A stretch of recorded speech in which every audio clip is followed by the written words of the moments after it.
Huh? You saw that? Yeah, but you didn't come up to me. I don't want a shy guy. We're doing a stream. I'm not that into you, really. You're not that into me? I would have came over to you.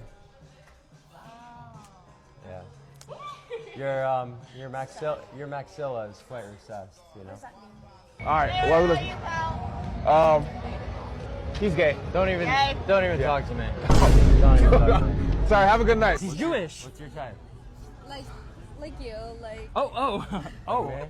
Oh. What specifically? like green eyes, tall, more taller than me, white. I don't know.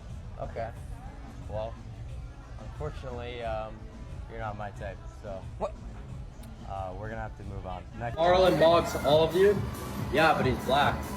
No, he's not. Oh, he's not? Have you seen his parents? They're white. Oh, Yeah, I think he's just really tan. Well, he does mock. he mocked us to oblivion. We are headed right now. We are headed right now. We are headed to right now. Went to Hockey Shop, we went to Dirk and Bentley. Then we went to some other fucking place, and I don't really know. They got a better chance at telling us where the nearest IHOP is than good clubs, so let's get the fuck out of here. Oh, yeah, all right. Well, all right. Oh, shit, dude. What the fuck is wrong?